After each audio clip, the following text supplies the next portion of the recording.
பொதுவாக உலகத்திலே அதிகமானவரிடம் போய் கேட்டா பணத்தை தேடுவது போன்று உங்களுக்கு தெரியும். நிறைய பணம் சம்பாதிக்கணும் என்று சொல்லுவது போன்று நீங்கள் புரிவீர்கள். ஆனால் அதற்கு பின்னாடி அவர்கள் எதை தேடுகிறார்கள் என்று சொன்னால் நிம்மதி, சந்தோஷம். ஒரு வீட்டிலே எல்லாம் இருக்கிறது, நிம்மதி இல்லை என்றால் அந்த வீட்டிலே எந்த அர்த்தமும் இல்லை. ஒரு ஆளு கொடுக்கிறோம், ஒரு பெரிய மாளிகை, ஸ்விமிங் பூலோட இருக்குது, ஏர் கண்டிஷனோட இருக்குது. ஆனா வீட்டுல ஒரே ஒரு பெண்ணு மட்டும். அங்க ஒரு கணவர் இல்லை, கணவர் இறந்து விட்டாங்க, பிள்ளைகள் இல்லை, எல்லோரும் இறந்து போய் விட்டார்கள். அந்த வீட்டுல சந்தோஷம் இருக்குமான்னு உங்கள்கிட்ட கேட்கிறேன். உலகத்துள்ள அத்தனையும் கொடுக்கிறோம். அமெரிக்காவுடைய ஜனாதிபதி என்ன எல்லாம் பெற்றிருக்கிறாரோ அதையெல்லாம் அவர்களுக்கு கொடுத்தாலும் அந்த சந்தோஷம் வரும் என்று நீங்கள் நினைக்கிறீர்களா? இல்லை. அந்த வகையில எல்லோரும் ஒன்றை தேடுகிறார்கள். நிம்மதி வேண்டும் என்கிறார்கள், சந்தோஷம் வேண்டும் என்கிறார்கள். இந்த குறுகிய நேரத்துக்குள்ள நிஜமாக நிம்மதி எங்க இருக்கிறது? சந்தோஷம் எங்க இருக்கிறது? நம்மில் பலர்கள் பயணிக்கிறோம், நிம்மதியை நோக்கி நாம் நம்முடைய கண்களை திறந்த நிம்மதி அங்கப்பா அங்க போவோம். ஆனா காணல் நீர் மாதிரி இருக்குது. காணல் நீர்னா நம்ம ரோட்ல போற நேரம் ரொம்ப அதாவது தூரத்துல தண்ணி இருக்கிற மாதிரி தெரியும். கிட்ட போய் பார்த்துட்டோம்னா தண்ணியை காணும். இன்னும் கொஞ்சம் தூரத்துல தெரிகிற மாதிரி இருக்கும். அங்க போய் பார்த்தா தண்ணியை காணும்.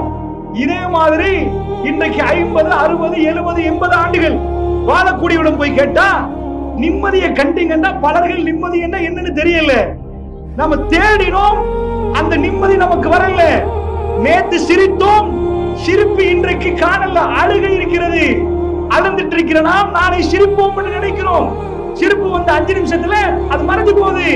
வாழ்க்கையில ஒரு பிரச்சனை முடியும், மறு பிரச்சனை கனவை தட்டுகிறது. அந்த பிரச்சனைக்கு தீர்வு கொடுக்க போற நேரம் இன்னொரு பிரச்சனை கனவு தட்டுது. இது எப்படி முடியும், எப்ப முடியும் என்பது தான் உலகத்தில் எல்லோருடைய கேள்வி. இந்த கேள்வியை ஐரோப்பா ஒரு விதமா பாக்குறாங்க, அமெரிக்கர்கள் இன்னொரு விதமா பாக்குறாங்க.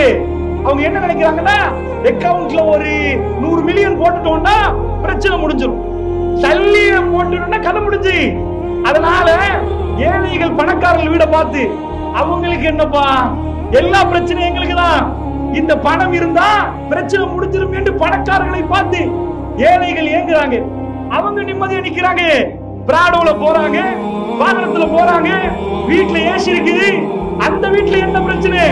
நன்றாக புரிந்து கொள்ளுங்கள். பணக்கார வீட்டுல பிரச்சனை இல்லைன்னு நினைக்கிறீங்களே, அதை ஒவ்வொரு வீடு வீடாக நீங்கள் தட்டினால் எந்த வீடையும் நல்லா விட்டு வைக்கல், எல்லா வீட்லயும் பிரச்சனை. நம்ம நாட்டில் இப்ப நம்பர் 1 பணக்காரர் யாரு? தம்மிக்க பெரேரா அவர்கள். அதுக்கு முன்னாடி ஹரி ஜெயவர்தன் அவர்கள்.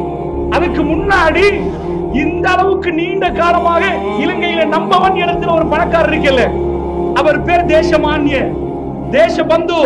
எக்கச்சக்கமான பதவிகளோடு அவருக்கு கொடுத்தாங்க. லலித் கொத்தலாவர். அவர் தான் 2003 1வது, 2004 2 கோடி 10 லட்சம் மக்கள் இருக்கிறோம். இந்த அவ்வளவு பேரை உட்கார வச்சு இதுல யாருப்பா ஃபர்ஸ்ட் பணக்காரன்னு கேட்டா அவரை கொண்டாந்து உட்கார வச்சு லலித் கொத்தலாவர தான் நம்பர் 1. அவ்வளவு நம்பர் 1 அவரை கொண்டாந்து வச்சா அவர் வீட்டுல பிரச்சனை இருக்க கூடாதா இல்லையா? ஏன்னா அவர் தான் இலங்கையில ஃபர்ஸ்ட்.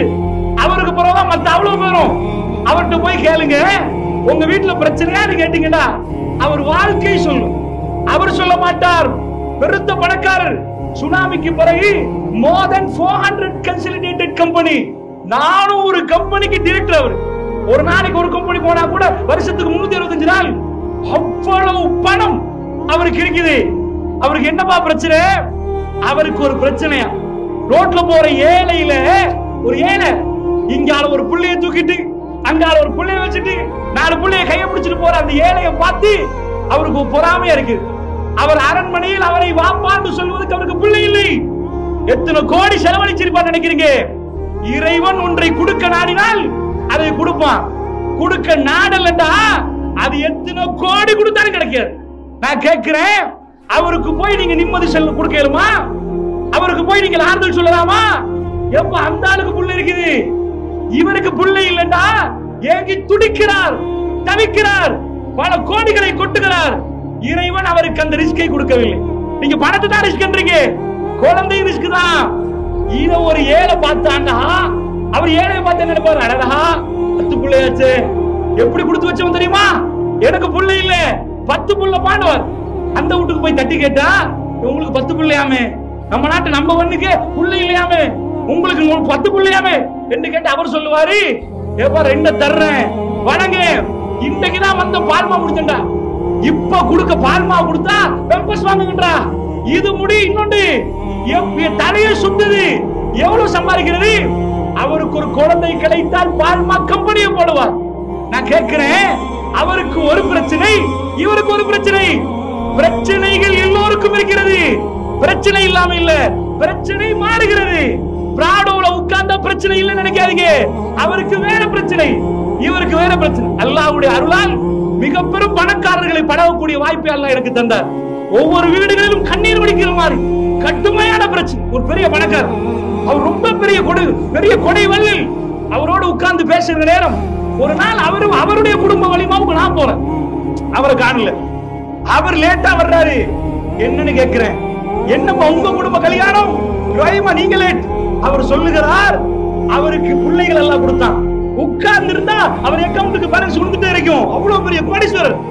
ஆனால் அவர் சொன்ன கதை என்ன, அவருக்கு ஒரு புள்ளை எல்லாம் கொடுத்தான், புள்ளையே இல்லை இவருக்கு. சரிப்பான் அவருக்கு புள்ளைய கொடுத்தா, இன்னொரு ஆளுக்கெல்லாம் புள்ளைய கொடுக்குற 4 புள்ளை, புள்ளைய கொடுத்த ஒரு புள்ளைய டவுன்ஸ் ஆக்கிட்டான். டவுன்ஸ் தெரியுமா? நீங்க அமெரிக்காக்கு எடுத்து போனாலும் மறந்து இல்ல, ஒட்டிசம். ஒட்டிசம்டா எச்சில் வடியும், முகமெல்லாம் ஒரு மாதிரி இருக்கும், கண்ணெல்லாம் ஒரு மாதிரி இருக்கு. அந்த புள்ளையில கண்டுபிடிப்பீங்க, மூல வளர்ச்சி இல்லாத பிள்ளைகள். இதுக்கு நீங்க எத்தனை கோடி கொடுத்தாலும் உங்களுக்கு மறந்து இல்லைன்னாச்சு. இப்ப ஒவ்வொரு நாளும் காலையில நெஞ்ச புடிச்சிட்டு, அந்த புள்ள ஸ்கூல் போகுது, இந்த புள்ள ஸ்கூல் போகுது, என் புள்ள மட்டும் இல்லையே, நான் போனா என் மனைவி இருக்கணும், மனைவி போனா அவ இருக்கணும், பப்ளிக் பேசி கொண்டு போகலான்னு துடிக்கிறாங்களே. இந்த வீட்டுக்கு போய் நீங்கள் என்ன தீர்வு சொல்ல போகிறீர்கள்? நிம்மதி கொடுக்கலாமா? பாமசியில் ஏதாவது டேப்லெட் விக்கிறாங்களா? அதை எடுத்து போட்டா சரியா வந்துருமா? எதுக்கு யாரு நிம்மதி கொடுப்பது? ஏழை வீட்டிலும் பிரச்சனை, பணக்கார வீட்டிலும். ஏன் நினைக்கிறாங்க பணக்காரனுக்கு பிரச்சனை இல்லைண்டி? பணக்காரன் பாக்குறான், அடடா என் வீட்டுல ஏசி போட்டு பெட்ட 10 லட்சத்துக்கு போய் வாங்கி இப்பதான் மெட்ரஸ் எல்லாம் போட்டு அப்படி செஞ்சு வச்சிருக்கிறோம். அவன் பிறண்டு தூங்க பாக்குற, ராத்திரி தூக்கம் இல்ல. பணக்காரர்கள் பப்ளிக் மீடியாவில் சொன்னது நீங்க யூடியூப் வாயிலா பார்த்திருப்பீங்க. நான் பேர்களை பப்ளிக்கா கோட் பண்ண விரும்பல. ஷாக்கி நான் தூக்க மாத்திரை, இலங்கையில பெரிய பணக்கார ஒரு ஆள் அண்மையில பேசுறாரு, பப்ளிக்கா பேசுறாரு. ஷாக்கில தூக்க மாத்திரை வச்சுட்டு தான் நான் பயணிக்கிறேன். அல்லாஹ்வுடைய நல்லடியார்களே, ஜனாதிபதி உடைய சகோதரர் ஒரு ஆள் என்ன கேட்கிறேன், இந்த பேமெண்ட்ல போய் பாத்தீங்கன்னா 10 லட்சம் இல்ல, வெட்டு 20 லட்சம் இல்ல, இவ்வளவு பெரிய சத்தத்துல ஒரு பணம் ஒண்ணுமே போடல. 9 மணிக்கு தூக்கம், அவருக்கு வரது தூக்கத்தை பார்த்தா ராத்திரி 2 மணிக்கு உட்காருவான் பெட்ல, திடீர்னு முடிப்பாரு, தூக்கம் இல்ல. நான் கேட்கிறேன், தூக்கம் முக்கியமா பெட் முக்கியமா? எதுக்கு பெட் வாங்கணும்? தூக்கம் வரணும் என்பதுக்கு வாங்கணும். அல்லாஹ் சில பேருக்கு தூக்கத்தை கொடுத்து பெட் வாங்கிட்டான், இவனுக்கு பெட்டை கொடுத்து தூக்கத்தை எடுத்துட்டான். 2 மாதம் நடக்குது, குழம்பி போகுது. ஒரு இளைஞன் எடுக்கு, அந்த இளைஞன் எதுக்கு பணம் சம்பாதிப்பா? விதவிதமா சாப்பிடணும்பா, அதை எடுக்கணும், பாபிக்கு அது இது எல்லாத்தையும் சாப்பிடுற மாதிரி. அல்லாஹ் என்ன பண்ற, இளமையில அவன் கேட்கிற நேரம் அவன் கையில ஒரு டைம்ல கொடுக்குறான். பணம் கொட்டுது. பணம் கொட்டினா பெரிய புஃபேக்கு போனா பல பேர் சாப்பிடவே மாட்டாங்க. ஏன் சாப்பிட மாட்டாங்க? உப்பு போட்டான்னு கேட்பாங்க. உப்பு போடாம தான் செய்வானா? உப்பு போட்டா டேஞ்சரா போயிடும். உப்பு போடாட்டி இந்தியாவில இருந்து ஒரு பெரிய ஆளை கூட்டி வந்து பிரியாணி சமைச்சாலும் உப்பு இல்லைன்னா குப்பையில போடணும். உப்பு போட்டேன்னு கேட்கிற அளவுக்கு அல்லாஹ் சோதிக்கிறான். பெரிய கோடீஸ்வரர். இந்த உலகத்துல ஃபர்ஸ்ட் இன்பம் எது? ஒரு மனுஷன் பிரைமரி சாப்பாடு டேஸ்டா கிடைக்கணும். அதுல டேஸ்ட் இல்லாமலாக்கி பசிக்கு சாப்பிடுறாங்க. பல பேரை பாக்குறோம். சோகத்துல ஆஸ்திரேலியா பிராமணர் வந்தாரு. வந்து இங்க வந்தது கொஞ்ச நேரம் அங்க ஜோகிங் போறாரு. என்னப்பா இந்த சோகம் மாநாடு நடந்துச்சு. அந்த நேரத்துல அவர் எதுக்கு போறாருன்னா அது போடி பிரச்சனையா. பல பேரை ஜனாதிபதியாக்கி பிரதமராக்கி ஏசியில நிக்கணும். வெளியில போன கொடையை பிடிப்பாங்க, நனையக்கூடாது, வெயில காயக்கூடாது. ஆனால் அவர் என்ன பண்ணணும்? காலையில 5 மணிக்கு அங்கிருந்து அங்க போகணும், இங்க நீங்க வரணும். உலகத்துல ஜனாதிபதி மாறலுக்கு இந்த வேலை. இப்படியே குந்திட்டீங்கன்னா செத்து போயிருவேன்றான் டாக்டர். அதனால இப்படி போன்றான். ஒரு ஏழை நாட்டாம தூக்கி மூட்டையை தூக்கி வேர்வை வடிக்கிறது வேறு. ஆனால் பணக்காரர்கள் எங்களுக்கு வேர்வையே வரக்கூடாதுன்றத செத்து போயிருவாங்களாம். என்ன உங்களுக்கு சொல்ல வரேன்டா, இந்த நிம்மதியை பொறுத்தளவுல இது யாருக்கு? இதுதான் விலை மதிக்க முடியாது. இதுதான் ஆக பெருமதியானது. இது நமக்கு கிடைக்கும்டா உலகத்தில் இத மாதிரி ஒரு கிஃப்ட் இல்ல. இப்படி சொல்ல போனா நிறைய சொல்லிட்டு போகலாம். ஒரு ஆளுக்கு எல்லாம் 4 புள்ளைய கொடுத்துட்டு ஒன்றை தருதலை ஆயிரும். பாப்பா மூஞ்சில கரிய பூசுற மாதிரி வருவான். அவ்வளவு கண்ணியமான ஆஜியார். நாக்குல வச்சானா மூக்குல வச்சானா என்னமோ பண்ணினானா. உம்மாவும் காலையில எழுமினத்திலிருந்து அழுகிறாங்களே, பணத்தால் தீர்வு கொடுக்கலாமா? உங்க பதவியால் தீர்வு கொடுக்கலாமா? எதால தீர்வு கொடுக்கலாம்? இவங்களுக்கு நிம்மதி கொடுப்பது எப்படி சொல்லுங்க? இது எதனாலும் கொடுக்க இயலாது. இப்ப நிம்மதி கொடுக்கறேன்டா, அதுக்கு நிம்மதியில் எடுக்க இயலாம என்ன பண்ண உலகத்துல கலிபோர்னியாவுல என்னப்பா இது அவ்வளவும் கிடைக்குது எங்களுக்கு, என்ன பண்ணலாம்? சந்தோஷம் இல்லையா, மனசு ஒரு மாதிரி இருக்கு, எல்லாரும் குதிச்சாங்க. அதுக்கு அதுதான் ஹாலிவுட்டா மாறிச்சு. வரலாறு சொல்லுது, 50 பேர் ஏறி குதிச்சு சிரிச்சு இது பண்ணி அது ஹாலிவுட் வந்துச்சு பாருங்க. அதுக்கு அது ஏலாதா? அப்புறம் பார்த்தா மூளையில செல்ஸ சிதைவு செய்யற மாதிரி குடிப்போம். நான் கேட்கிறேன், இன்றைக்குள்ள பெரும் பெரும் தகையெல்லாம் நீங்க பாருங்க. ஏழை ஏதோ ஒன்று கிடைக்கிற கசி படிச்சுட்டு போறான், பெரிய பணக்காரன் போய் ஹோட்டல்ல உட்கார்ந்து அடிக்கிறான். நீ என்னப்பா பண்றன்னு கேட்டா குடிக்கிறான். அது இனிப்பா, அவ்வளவு டேஸ்டா, மதுரமான பானம் கஷ்டப்பா. ஏன்பா? அது குடிச்சாதான் எல்லாம் மறக்குமா? ரியலா ஃபேஸ் பண்ணலானா? நீங்க இப்போ உங்க எழுதிக்கோங்க, பேனா எடுத்துட்டு எவெல்லாம் நம்ப வந்து நினைக்கிறீங்களோ அவன் 50 பேர் கண்ணையும் பாருங்க. இவன் குடிச்ச கண்ணா இல்லையா, குடிக்கிறானா இல்லையா? இவன் எவனுக்கு நிம்மதி இல்ல. இவன் எவனும் வந்து குடிக்கிறானா நிம்மதி இல்ல. அப்ப அல்லாஹ் எங்களுக்கு தந்த கிஃப்ட்ல ஒரு 100 சிங்கத்தை உட்கார வச்சு 100 வருஷம் கொடுத்து இந்த மைக்க கண்டுபிடிக்குமா? நாங்க மனுஷன் எது? எங்களுக்கு தந்த அறிவு தான் கிஃப்ட். மனுஷன் என்ன பண்றா? அறிவு தான்டா பிரச்சனை. என் அறிவு அப்படியே ஆஃப் பண்ணிட்டு குடிச்ச அறிவு ஆஃப் ஆயிருமா? மாடவிட கேவலமாகறானா? அதுதான் இதுக்கு வழி. என்ன இதா வழி? அப்ப நிம்மதி கிடைக்கணும்னா என்ன செய்யணும்? இந்த நேரம் வந்து ரொம்ப குறுகிய நேரம். நம்ம ஷெட்யூல் படி அரசாங்கம் கொடுத்த நேரத்துக்கு முடிக்கணும். அதனால இது ஒரு பல மணித்தியாலங்கள் பேசுற ஒரு தலைப்பு என்றாலும் இப்ப நான் ஒரு வாரத்தோட முடிக்கிறேன். ஏன்னா அவங்க ஷெட்யூல் தவறக்கூடாது. எனக்கு தரப்பட்ட நேரம் 20 நிமிஷம். அதனால அன்பிக்கினியவர்களே, நேற்றைய தினம் இப்படி இருக்கல, நான் கேட்டு என்ன பேசணும் அப்படின்னு இல்ல, ராத்திரி கால் பண்ணி சொன்னாங்க நான் என்ன பேசணும் சொல்லுங்க. இல்ல சிஐடியால கேட்டாங்க என்ன தலைப்பு அது கொடுங்க, என்ன பேசணும் டைம் சொல்லுங்க, அப்பதான் பேசலாம் டைம் இருந்தா. ஏன்னா அவர் ரொம்ப கஷ்டப்பட்டு தனியா அவங்க ஃபேமிலியா சேர்ந்து ரொம்ப கஷ்டப்பட்டு நாசு டிராவல்ஸ் இதை செய்கிறார்கள். என் கல்வான் நான் பிரார்த்திக்கிறேன். ஏன்னா அவர்கிட்ட நான் கேட்டது ஏதோ ஹஜ் உம்ரா சம்பந்தமா அந்த மக்கள் அதான் இது பண்றாங்க, அப்படி பேசணுமான்ற கேட்டதுக்கு சொன்னாரு இல்லை, நீங்க அதை பேச தேவையில்ல, நீங்கள் பொது தலைப்பு பேசுங்க. அத மாதிரி எதையும் மார்க்கெட் பண்ண போறது இல்ல. ஆனால் நான் என்ன சொல்ல வருகிறேன்னா, எங்களுக்கு மார்க்கம் போய் மக்கள்கிட்ட சேரணும். அடுத்ததாக இந்த டிராவல்ஸ் நடத்தி நான் மட்டும் சாப்பிடல, மக்களுக்கு சேர்ந்து போறது என்பதை மக்கள் தெரியட்டும் என்பதற்கு இந்த நிகழ்ச்சிகளை ஏற்பாடு பண்றோம். அதனால் இதுல அது இல்லைன்னு. அப்ப நான் கொஞ்ச நேரம் தாங்க, என்ன பேசும் உங்களுக்கு கூட நேரம் தர்றேன்னாரு. அதோட தான் தலைப்பு கொடுத்தேன். சரி என்றாலும் இன்னைக்கு இந்த ஸ்டேஜ் அடிக்கிற நேரத்துல ரொம்ப டைமா போச்சு. அதனால அதுக்குரிய நேரம் இல்ல, ஃபைனலா இதை முடிக்கணும். அதனால நான் ஒரு வார்த்தையை சொல்லி முடிச்சிடுறேன்.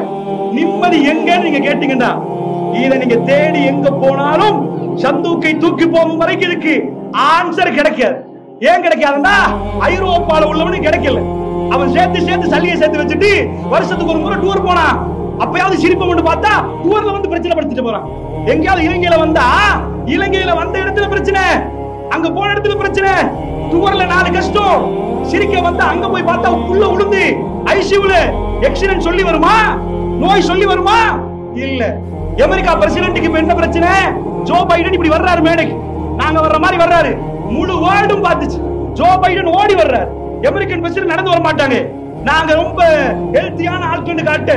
அமெரிக்காவிலே டொனால்ட் ட்ரம்ப் தான் வயசானவர், பிரசிடென்டா வந்தவர். அதுக்கு முன்னாடி 69 வயசுல வந்தார் ஒரு ஆள், அவர் 70. அவரை தாண்டி இவர் வந்தார். ஜோ பைடன் வந்தவர் விழுந்துட்டாரு மேடையில.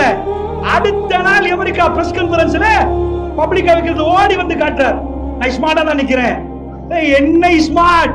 வேலை கொடுத்தோம், சல்லி அவ்வளவு கொடுத்து இளமையை வாங்கலாமா? ஏது ஜனாதிபதி ஆனாலும் இளமையை வாங்க இயலாது. அந்த இளமைக்கு என்ன வேலை? எல்லாம் திணறி போகிற நேரம் அல்லாஹ் சொல்கிறான், உங்க மனசுக்கு அமைதி வேணுமா? அலா பிதிக்ரில்லாஹி தத்மைனுல் குலூப், அறிந்து கொள்ளுங்கள், அல்லாஹ்வை நினைவுபடுத்துவதில் தன் உள்ளங்கள் அமைதி பெறுகிறது. அன்பு சகோதரிகளே, தாய்மார்களே, பெரியவர்களே, இந்த கல்வி அல்லாஹும்ம யா முகல்லிபுல் குலூப் ஷப்பித் கல்வி அலா தீனிக்க, உள்ளங்களை பிரட்டக்கூடிய ரப்பே, மார்க்கத்தின் பக்கம் என்னுடைய கல்வியை நிலை பெறச் செய்வாயாக. இந்த தீன் போய் எங்க சேருதோ, எப்ப சேருதோ அப்பதான் இந்த உள்ளம் அமைதி பெறும். ஒரே ஒரு விடயத்தை சொல்கிறேன், ஏனென்றா இது டிராவல்ஸ் உம்ரா ஹஜ்ஜுக்கான அழைப்பு விடக்கூடியவங்க அதிகமானவங்க போனவங்க, நீங்க போய் பாருங்க. ஹரத்துக்கு பக்கத்துல அல்லாஹ் வந்து ஷஃபா மர்வாவை வைத்திருக்கிறான். அல்லாஹ் சொல்றான் என்னுடைய சின்னங்கள் என்கிறான். ஏன் சின்னம் தெரியுமா? இந்த உள்ளம் அமைதி பெறணும்டா அது பக்கத்துல ஒருத்தர் வேணும். கவலைப்படாதீங்க, நான் நிக்கிறேன் உங்களோட. இந்த உலகத்துல சொல்லலாம் விட்டுட்டு போயிருவான். ஒரு பிரச்சனை வந்தா 4 பேருக்கு போன் பண்ணி பாருவாங்க. குடும்பத்தாலும் இல்ல, கூட்டாளியும் இல்ல, எல்லாரும் விட்டுட்டு போயிருவாங்க. அல்லாஹ் சொல்றான் இன்னல்லாஹ மஅஷ் ஸாபிரீன், பொறுமையாளரோட நான் நிக்கிறேன்பா. இன்னல்லாஹ மஅல் முத்தகீன், தக்வா உள்ளவரோட நான் நிக்கிறேன். உனக்கு பிரச்சனைனா நானே பண்றான். வமை யத்தகில்லாஹ யஜஅல் லஹு மக்ரஜா, யார் அல்லாஹ்வை அஞ்சுறார்களோ பிரச்சனையிலிருந்து அவங்கள நான் வெளியே கொண்டு வரேன்றான். நான் கொண்டு வரேன்றான். உங்களுக்கு அது வேணுமா? அந்த துணை வேணுமா? ஒரு சம்பவத்தை ஞாபகப்படுத்தி முடிக்கிறேன். இப்ராஹிம் அலைஹிஸ்ஸலாம் தன் பிள்ளையோட அந்த பிணைவியை விட்டுட்டு போறாங்க. பின்னாடி ஓடி வர்றாங்க. என்ன இப்ராஹிம், பாலைவனத்துல எங்களை விட்டுட்டு போறீங்க, என்ன இது அப்படின்னு போற நேரத்துல இவரால ரசூலுல்லாஹ் சொல்றாங்க, புகார்ல ஒரு அவர் பேசல. என்ன அவ்வளவு கவலை. போறாங்களா, 3வது தடவை கேக்குறாங்க, என்ன இப்ராஹிம் விட்டுட்டு போறீங்க? அல்லாஹ் உமருக்கு அல்லாஹ் ஏவினானா? ஆமாண்டார். அவர் திரும்பி பார்க்கல, போயிட்டார். இவங்க சொல்லிட்டாங்க அல்லாஹ் எங்களை பாப்பான். போனா உங்களுக்கு தெரியும், குழந்தை அழுகுது, தண்ணி இல்ல. பாலைவனத்து மண்ணில தண்ணி கிடைக்கிறது ரொம்ப அரிது, செத்துதான் போகணும். நடு பாலைவனத்துல போய் சிக்கிட்டோன்னு வைங்க, பைப் கிடைக்காது. எவ்வளவு தூரம் போய் கிடைக்காட்டியும் தண்ணி இல்ல, செத்து போகணும். பாலைவனத்துல விட்டுட்டு போனா கொஞ்சம் ஈச்சப்படம் தண்ணி. அந்த அம்மா சும்மா உட்கார்ந்த உடனே தண்ணி வரல. அவங்க நம்பிக்கை அல்லாஹ் கைவிட மாட்டான். அல்லாஹ் இங்க வச்சுட்டு போ சொன்னா அல்லாஹ் கைவிட மாட்டான். அந்த அம்மா ஷஃபா மலைக்கு மேல ஏறி அங்கிருந்து மர்வா ஓடி, அங்கிருந்து இங்க ஓடி, இப்படி தேடிட்டு யாரும் வர மாட்டாங்களா? இது நீங்க இப்படி கேட்காதீங்க. உங்க குழந்தை அழுவுது, ஐசியூல டாக்டர்ஸ் மார்க்ல காணல, மெஷின் எல்லாம் இயங்குது, அவசரமா டாக்டர் வேணும், நீங்க ஓடி ஓடி பாக்குறீங்க. எல்லாரும் சாப்பாடுக்கு போயிட்டு இருக்கிறாங்க. உங்க கண்ணு மேல போய் விறுவிறுத்து போட்டு வேர்வையில நடுங்குவீங்களே. இஸ்மாயில் அலைஹிஸ்ஸலாம் துடிக்கிறார், பசியில் துடிக்கிறார். ஹாஜரா அம்மா கொண்டு இல்ல. இந்த நேரத்திலே வானத்தில் உள்ளவன் அந்த அழுகையை கேட்கிறான். வானவர் ஜிப்ரீல் கீழே வருகிறார், குதியை வைக்கிறார். என்ன ஆச்சு தெரியுமா? அல்லாஹ் தன் அன்பை காட்ட ஆரம்பிச்சுட்டான். இன்னைக்கு போற உங்களுக்கு சவுதி கவர்மெண்ட் முழு வேர்ல்டுக்கு தண்ணியை பொறுத்தளவுல நீங்க போய் கையில தண்ணி போட்டு எடுத்துட்டு போங்க. போனீங்கடா அதோட எடுத்துரும். என்னப்பா தண்ணி? அது ஃளைட்ல தருவாங்க, வச்சுட்டு போகணும். தண்ணி அலவுடே இல்ல. நீங்க கையில ஹேண்ட் லக்கேஜோட தண்ணி போட்டுல காட்டிட்டு போங்க பாப்போம். எல்லாத்தையும் எடுத்துட்டு போட்டு தான் போகணும். தண்ணி எடுத்து வச்சிருவாங்க. ஆனால் வேர்ல்டு முழுக்க சவுதியில இருந்து தண்ணி போகும். அட சவுதிக்கு தானே உலகமே கொடுக்கணும். அந்த தண்ணி ஆச்சரியமான தண்ணியாம், பரக்கத்து செய்யப்பட்ட தண்ணியாம். வீட்டுல கொண்டாந்து வச்சு இந்த போட்டல வச்சா இது காலியாயிரும். அவனே போட்டு வச்சிருக்கான். 1 வருஷம் தான்பா, கூடினா சில பேர் 2 வருஷம், இல்லன்னா முடிஞ்சு. போட்டல திறந்து அதுவும் முடிச்சு. வீட்டுல 25 வருஷமா சம்சம் உள்ளவர்கள் அது எதுவுமே நடக்காதுன்னு சொன்னவர்கள் இந்த சபையில நீங்க சாட்சி சொல்லுவீங்க. ஆச்சரியமான தண்ணி. சவுதி இதுக்கு முன்னாடி ஆரம்பத்துல போனவங்களுக்கு தெரியும். அத போய் நாங்கெல்லாம் தண்ணியை நிறைச்சு தோல்ல வச்சு கொண்டு வந்திருக்கிறோம். இப்ப அப்படி எதுவுமே இல்ல. சவுதி கவர்மெண்ட் அண்மை காலத்துல ஆய்வு பண்ணுது, இது முடியாதுப்பா, இது முடிகிற வாக்கு இல்ல. அது எப்படிப்பா பாலைவனத்துல மழை பெஞ்சா தண்ணி வரும்? அவங்க செஞ்ச ப்ராஜெக்ட் ஹரத்துக்கு பக்கத்துல எப்படி உங்க ஹார்ட் பீட் இருக்குதோ சம்சம் ஒவ்வொரு நிமிஷம் அளக்கிறார்கள். தண்ணி வந்துட்டே இருக்குது. வர்ற தண்ணிய அவங்களே பேக் பண்ணி ஜித்தே ஏர்போர்ட் வேண்டிய ஏர்போர்ட் அனுப்பி வைக்கிறாங்க. அங்க இருந்து நீங்க பாஸ்போர்ட் காட்டி எடுத்துருவாங்க. நீங்க நினைக்கிறீங்களா இந்த தடவை சவுதி கவர்மெண்ட் அதிகமான கிரவுட் அறிவிக்குது? 3 கோடி மக்கள் ரமலானிலே ஹரத்தை நோக்கி வந்தார்களாம். ஒரு நாளைக்கு முதல் சவுதி கவர்மெண்ட் போட்டாங்க டிஸ்பாசிபிள் கப், இந்த வீசுற தண்ணி கப் வரைக்கும் அதுல தான் சம்சம் குடிப்பாங்க. 2 மில்லியன் டிஸ்பாசிபிள் கப்ஸ். ஒரு நாளைக்கு 20 லட்சம் டிஸ்பாசிபிள் கப்ஸ் வேஸ்டேஜா வீசுறாங்க. உள்ள குடிக்கிறவங்க மட்டும் கணக்கு போடுங்க. ஒரு ஆளுக்கு 10 லிட்டர் 5 லிட்டர் போட்டீங்கன்னா 5 லிட்டர் கணக்கு போடுங்க. 5 லிட்டர் மேல ஃளைட்ல பறக்குது. சம்சம் உலகம் எங்கும் பறக்கிறது. இது அல்லாஹ் நினைச்சா. அலா பிதிக்ரில்லாஹி தத்மைனுல் குலூப். அறிந்து கொள்ளுங்கள், அல்லாஹ்வை ஞாபகம் ஊட்டினா அவன் ஒரு நாள் உங்களை கைவிட மாட்டான். உங்க வாழ்க்கையில நீங்க பணத்தை நம்பினா சாட்டிருமா.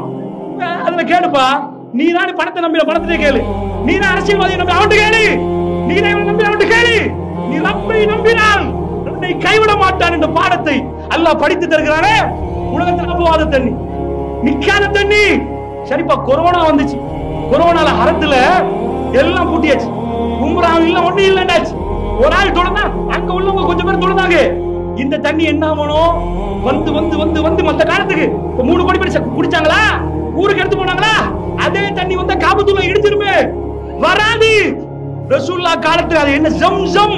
இது அரபியில ஜம்சம் என்ற அம்மா சொன்னது. நில்லு நில்லு தண்ணிக்கு நில்லு நில்லுன்னு சொன்னனால அது நின்னுட்டாங்க ரசூலுல்லாஹ். தேவைக்கு வர மாட்டாங்க. அதனால இன்ஷா அல்லாஹ் அன்புக்குரியவர்களே, அதை பொறுத்தளவுல அந்த மாதிரி அற்புதங்களும் பரக்கத்துகளையும் அல்லாஹ் ரப்பல் ஆலமீன் நிறைய வைத்திருக்கிறார். ரப்பை நெருங்கினால் மட்டும்தான் நமக்கு புரியும். அல்லாஹ் ஜல்ல ஷானுஹு தஆலா நம் அனைவருக்கும் விளங்கிய நல்லடியார்களாக மாற்றி மறுமையில் பாக்கியங்களை தர வேண்டும். என் பேச்சில் உள்ள பிள்ளைகளை அல்லாஹ் மன்னித்தருள் புரிவானாக. வ ஆகிரு தஅவானா அல்ஹம்துலில்லாஹி ரப்பில் ஆலமீன்.